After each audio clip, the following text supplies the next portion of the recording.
আসসালামু আলাইকুম সবাইকে।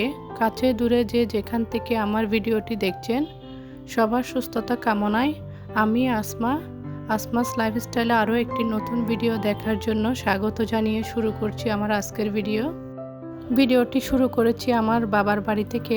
বাবার বাড়িতে চলে আসছি। এই তো আমার ভাই একটা হাঁস নিয়ে আসছে, ওটা রান্না করে আমাদের সবাইকে, আমরা 4 বোন সবাইকে আসতে বলেছে। সবাই এসে এই তো হাঁসটা আমার মেজো বোন রান্না করেছে। আমরা বাবার বাড়িতে আসলে আমার মেজো বোনই রান্না করে। তো মেজো বোন একটু রান্নাবান্নায় পারদর্শী, সেজন্য তাকেই দেওয়া হয় রান্নাবান্নার ভারটা। তো খুব মজা হয়েছে রান্নাটা, দেখতে অনেক লোভনীয় লাগছে। তো সবাই আসার পরে তো নাস্তা খেয়ে নিয়েছি। তারপরে অনেকক্ষণ ঘোরাঘুরির পর দেখি হাঁসটাও কেটে কুটে রান্না করে ফেলেছে আমার মেজো বোন। কাটার সময় আর ভিডিও করতে পারিনি। তো এদিকে হাঁস আর মাছ অনেক কিছু রান্না করেছে। তার মধ্যে হচ্ছে হাঁসটা বেশি খাওয়া হবে সবার। শীতের সময় আসলে এই হাঁস রান্নাটা সবাই খেতে চায়, আর হাঁস খেলে নাকি শরীর গরম থাকে শীতে। তো এদিকে রান্নাবান্নাগুলো আমি একটু দেখতেছিলাম, অনেক কিছু রান্নাবান্না। তো এখান থেকে আমার মা কিছু হাঁসের মাংস আর মাছ উঠিয়ে রাখবে আপনাদের ভাইয়ার জন্য, যাওয়ার সময় যাতে নিয়ে যেতে পারি। এই তো রান্না বান্না দেখে আমি একটু ছাদে উঠেছিলাম। আমার মা মরিচ শুকাইতে দিয়েছে আমার জন্য, শুকিয়ে কলের মধ্যে গুঁড়া করে নিয়ে যাব।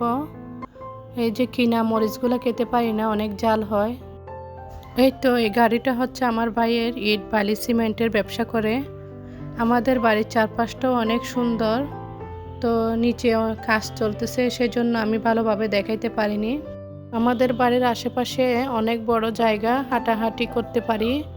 আমার বাবা চাচারা হচ্ছে 7 ভাই, সিরিয়াল করে একটার পর একটা ঘরগুলা বেঁধেছে। আর সামনে পিছনে উঠান, অনেক বড় উঠান আছে, বাচ্চারাও খেলাধুলা করতে পারে উঠানে। তো এদিকে আমার মা শখের বসে মুরগি পালে। এদিকে মুরগির ঘরও আছে ছোট করে একটা। আর ধান রাখার জন্য এটাকে আমরা তো গোলা বলি। এই তো এখানে ধান রাখে, আমাদের অনেক জমি, এখানে ধান হয়। তো আম গাছ, চারপাশে অনেক গাছ থাকলে অনেক ভালো লাগে। আম গাছটা আমে ফুল ধরেছে, মুকুল এসেছে আর কি। ভিডিওর এ পর্যন্ত এসে আপু ভাইয়া আন্টিদেরকে একটি রিকোয়েস্ট, প্লিজ একটি লাইক দিয়ে কন্টিনিউ করে যাবেন। সন্ধ্যাবেলায় তো আমার মেয়ের বার্থডে, আমার ছোট ভাই একটা কেক নিয়ে আসছে। আনার পর থেকে ওরা ওই যে চকলেটগুলো খেয়ে ফেলতেছে উপর থেকে। এটা হচ্ছে আমার ভাইয়ের মেয়ে, আর আমার মেয়ে বসে কেকটা কাটতেছে।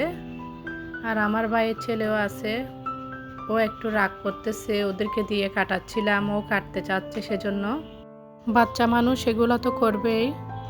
তো আমার মেয়েকে এই ফ্যানটা গিফট দিয়েছে আমার ভাই, ও ফ্যানের জন্য কান্নাকাটি করতেছিল আমার ভাইয়ের মেয়ের থেকে দেখে। সন্ধ্যায় কেকটা কেটে ফেলেছি। আসার পর থেকে একটার পর একটা অনুষ্ঠান পড়েই গেছে। তো আমি ভাগ্য খুলে খেতে পারতেছি আর কি অনুষ্ঠানগুলো, না হলে ঢাকায় থাকলে হয়তো বা এগুলাতে অ্যাটেন্ড করতে পারতাম না। তো এটা হচ্ছে আমার চাচাতো ভাইয়ের মেয়ের বিয়ে।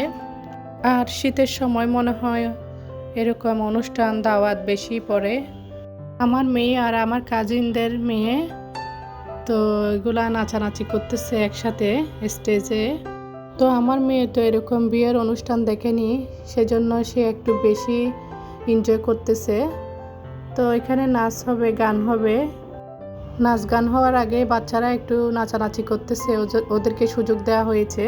আমরা অনেক এনজয় করেছিলাম, আমরা সারা রাত জেগেছিলাম, অনুষ্ঠান এনজয় করেছিলাম। তো ভিডিওটি এ পর্যন্ত।